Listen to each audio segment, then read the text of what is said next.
장차 올 엘리야에 대한 예언이 제시되고 있습니다. 미래적 전망으로 끝나고 있습니다. 과거를 요약하는 것으로 끝나지 않고 새로운 미래에 대한 꿈과 비전으로 구약이 대미를 장식하고 있습니다. 이 말씀은 바로 누가복음 1장 17절과 연결되었습니다. 예수님의 복음의 첫 이야기에 세례 요한이 탄생하는데, 세례 요한의 아버지였던 사가랴가 대제사장으로서 성전에 들어가서 기도하고 있을 때, 너가 아들을 낳을 건데 그 아들이 엘리야의 심령과 능력으로 주 앞에 먼저 와서 아버지의 마음을 자식에게 돌릴 것이라는 예언을 주게 되었습니다.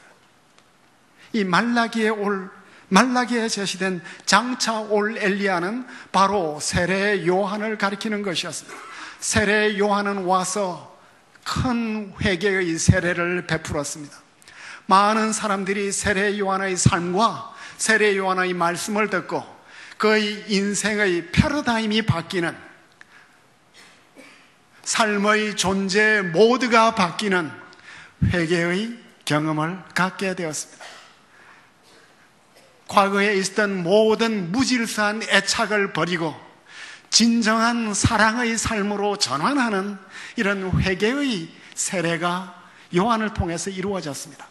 그런데 세례자 요한은 나는 그 선지자가 아니라고 말했습니다.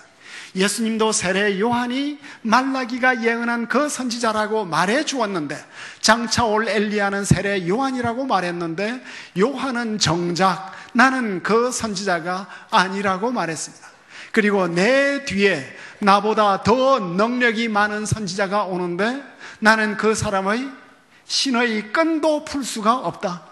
나는 물로 세례를 베풀지만 그분은 성령과 불로 우리의 심령과 우리의 삶을 태워서 우리가 그동안 한 번도 경험하지 못했던 진정한 영적 생명을 체험하게 할 것이라고 말해 주었습니다. 그리고 감옥에 갇혀서 임종을 앞두고 마지막으로 거의 2 제자를 보내어서 우리가 기다릴 분이 당신이냐고, 오실 거의가 당신이냐고 질문을 하게 했습니다. 예수님께서는 너희가 보는 것을 요한에게 전하라.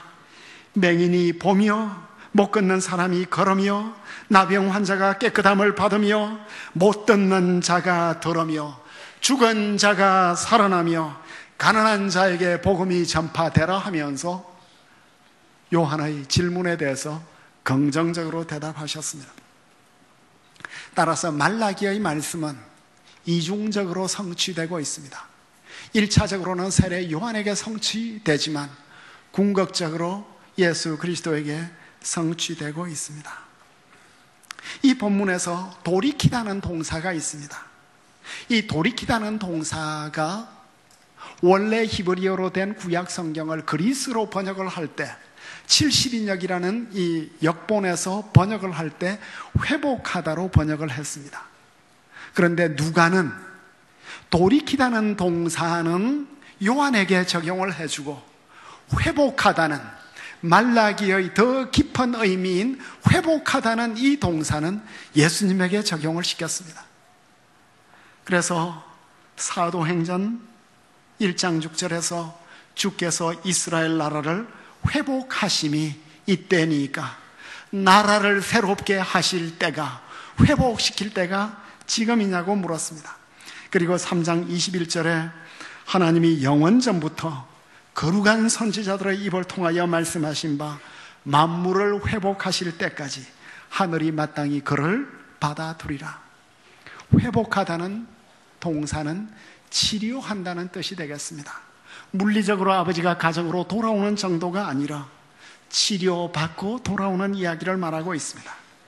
예수님은 우리의 마음을 치료하시고 만물을 치료하시고 회복하실 분이십니다. 따라서 말라기의 세 절은 구약의 말씀을 신약의 말씀과 완벽하게 연결하고 전환시키는 탄탄한 경첩으로서의 역할을 잘 감당하고 있습니다. 신구약의 모든 꿈은 구약의 율법과 모든 예언자들이 꿈꾸었던 것은 가정이 온전히 회복되는 것이었습니다. 아버지와 아들의 마음이 하나가 되는 것은 인간 세계에 있는 모든 갈등이 다 해소된다는 것을 의미하기 때문입니다. 오늘 우리는 어버이의 날로 축하하고 기뻐하는 예배를 드리면서 이 말씀을 중심으로 두 가지를 생각하고 싶습니다. 첫째는 마음이 다친 가정과 공동체의 비극에 대해서 생각을 하겠습니다. 둘째로는 열린 가정과 공동체의 행복과 기쁨에 대해서 생각을 하겠습니다. 마음이 다친 가정은 모든 식구들의 마음이 조각난 가정이고 죄성이 강력하게 역사하는 가정입니다. 마음이 열린 가정은 모든 식구들의 마음이 하나된 가정이고 영성이 살아 움직이는 가정이 되겠습니다. 먼저 마음이 다친 가정을 다윗의 가정을 중심으로 생각해 보고자 합니다. 다윗은 우리가 잘 아는 대로 성왕입니다. 그는 어린 시절에 물맷돌로 골리앗을 잡은 용사였습니다. 젊은 시절에는 사울이 그렇게 몰아붙여도 악을 악으로 갚지 않고 복수하지 않는 충성스러운 신하였습니다. 중년에는 갈라진 동서와 갈라진 남북을 하나로 통일하는 통일의 왕이었습니다. 소통과 융합의 지도자였습니다. 그리고 방치된, 오랫동안 방치되었던 법궤를 예루살렘으로 가져오고 솔로몬의 성전 부지를 예비한 경건한 왕이었습니다. 또한 많은 시편을 썼고 그리고 주님을 찬양한 시인이요 악성이었습니다. 한마디로 다윗은 하나님의 마음에 합한 사람이었습니다. 다윗의 사회 점수는 A++. 더 이상 이렇게 멋있는 사회생활을 할 수 있는 사람이 없는 것 같습니다. 다윗의 가정 점수는 교수로서 제가 볼 때 땡! 땡땡! 아주 탈락이에요. 1박 2일에 나갔으면 밥도 얻어먹지 못했을 거예요. 다윗은 옛날 같지가 않았습니다. 어느 날부터 다윗이 변했어요. 그의 변화된 이야기는 사무엘하 11장부터 나타나고 있습니다. 그 전까지 다윗은 하나님의 축복과 임재 가운데 있었지만 이제부터는 하나님의 유기와 심판 가운데 지내게 됩니다. 왜 다윗이 갑자기 이렇게 영적으로 침체하게 되었을까? 성경에서는 그 이유를 명백하게 제시하지 않고 있습니다. 그런데 11장에 하나의 실마리가 어쩌면 제시되고 있는 것 같습니다. 성경에서는 하나의 키워드를 주요 단어를 통해서 핵심적인 메시지를 던지는 때가 있습니다. 이 장에는 보내다는 동사가 끝도 없이 나오고 있습니다. 다윗은 암몬과의 결전을 앞두고 온 이스라엘 군대를 보내었습니다. 정작 자신은 예루살렘에 머물러 있었습니다. 모든 군인들이 목숨을 걸고 싸우고 있는데 다윗은 낮잠을 자고 밤에 일어나 지붕을 걷다가 너무나 눈부시게 아름다운 여인이 목욕하는 것을 보고 사람을 보내었습니다. 그리고 밧세바라는 것을 알고 다시 사자들을 보내어서 그 여자를 데리고 오게 하고 동침했습니다. 한 달 후에 밧세바가 사람을 보내어서 나는 임신했다는 소식을 전했습니다. 문제풀이의 달인 다윗은 요압에게 사람을 보내어서 우리아를 내게 보내라고 말했습니다.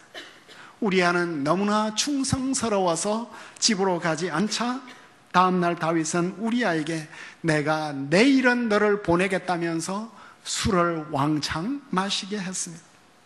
우리아가 그래도 집으로 가지 않자 우리아를 죽이라고 하는 편지를 하나 써서 요압에게 보내었습니다.